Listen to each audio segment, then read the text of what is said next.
スファミワークスです。これはウルトラマン。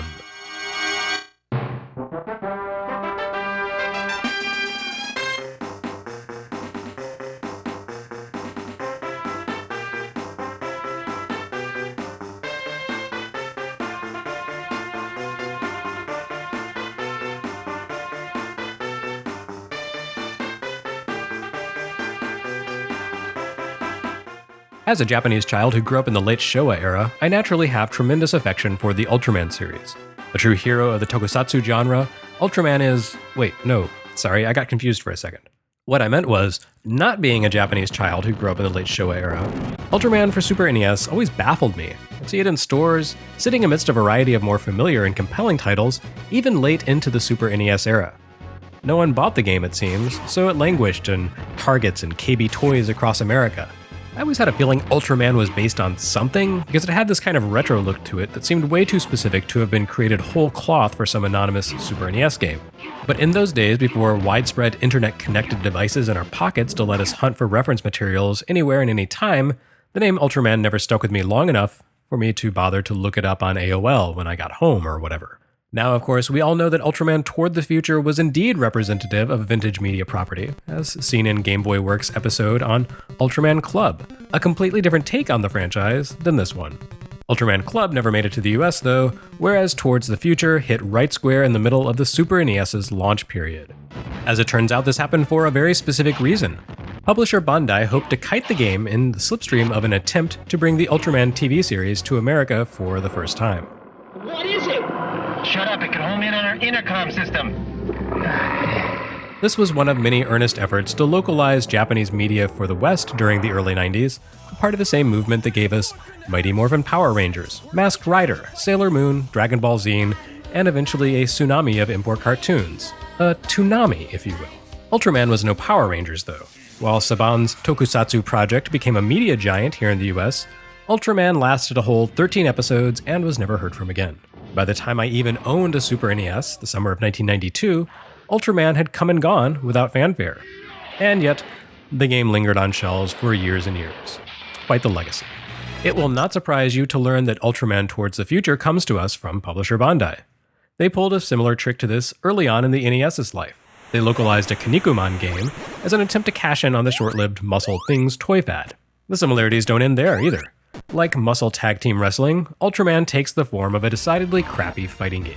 Recall that the Super NES would leap ahead of the Sega Genesis in popularity a year after Ultraman's release when Capcom gave the platform a limited exclusive on Street Fighter II.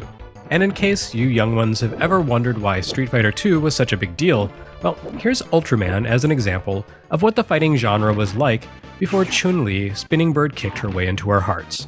It's trash, basically. And it didn't have to be terrible. A fairly capable studio worked on this game, and in a perfect world, their skills would have bubbled to the surface to overcome publisher Bandai's suffocating miasma of apathy and least effort possible approach to game development.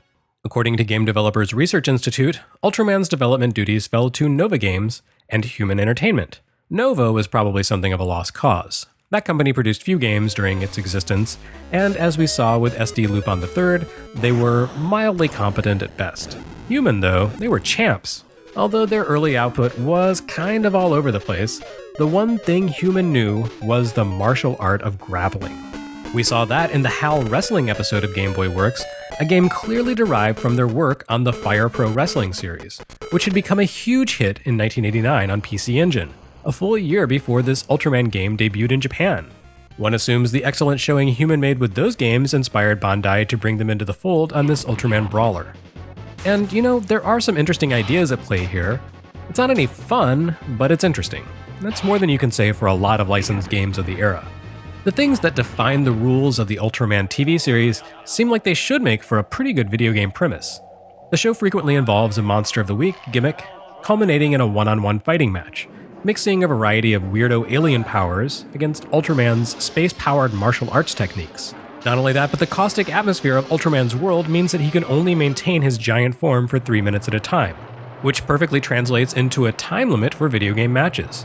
Between Ultraman's time limitations and his need to power up his skills to different levels to defeat alien grotesqueries, what you have right there is a pretty respectable basis for a brawler.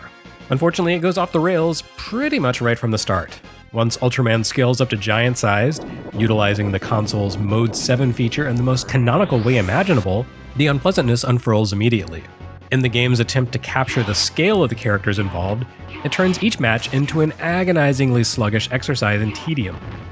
Ultraman moves slowly, and his basic skill set limits him to punches and kicks. There's no ducking here, so the only way you can evade projectiles is to backflip out of the way. Enemies ramp up in difficulty quickly, so even though there are less than a dozen creatures to defeat, it's ridiculously difficult to make it even past the game's midpoint. The problem is that Ultraman mostly has to rely on melee attacks, while his opponents have no such limitation. They employ all sorts of ranged beams and projectiles at will, making it extraordinarily difficult to close the gap and get in close. It doesn't help that your evasive maneuver takes you away from foes. Now, it wouldn't be fair to say that Ultraman can only use melee powers. He does possess the ability to blast bad guys with an energy beam. It's a limited resource that recharges over time, but it exists. Your beam slowly builds through 4 power levels, and you can use the controller's shoulder buttons to cycle through the different levels. If you zap an enemy with a level 1 beam while fully charged, it'll only drain a single level's worth of power, while a level 2 beam will deplete 2 levels worth of charge, etc. That's all well and good, but the problem is that you can't actually defeat an enemy unless you zap them with a level 4 beam. Not only that, but they have to be at critical health when you do, and once you knock them down to critical, they only stay that way for a few seconds because monsters have regenerating health. In other words, the only way you can win a fight is to beat your foe's life meter down to 0 while your beam attack is charged up to level 4.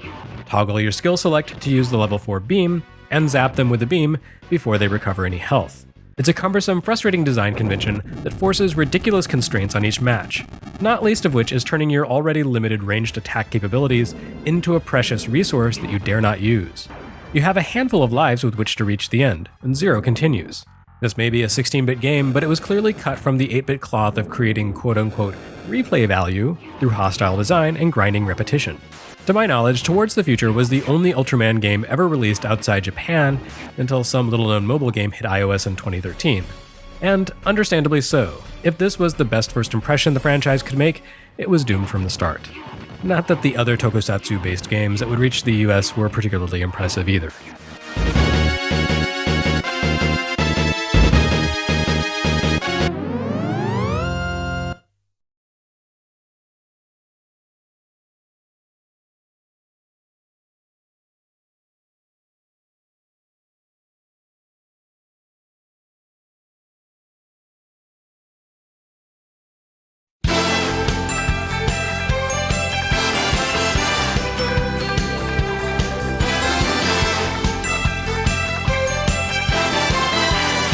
Next on Super NES Works, though, it's the good stuff. Hell yeah. Or maybe it would be more appropriate to say, heaven yeah.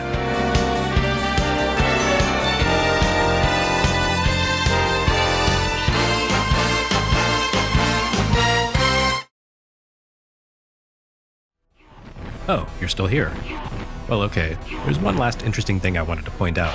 If you compare the American and Japanese versions of this game, you'll notice the mechanics, skills, controls, and enemy AI are all the same between the regions. But the enemies and stages themselves received a total overhaul in the American version to line up against the monsters featured in Ultraman G, the series that was released here as Towards the Future. Meanwhile, the original Japanese game featured enemies taken straight from the very first season of Ultraman back in the 60s. It doesn't have any real impact on the game, but it is interesting that they put so much work into such a crappy game. Oh well.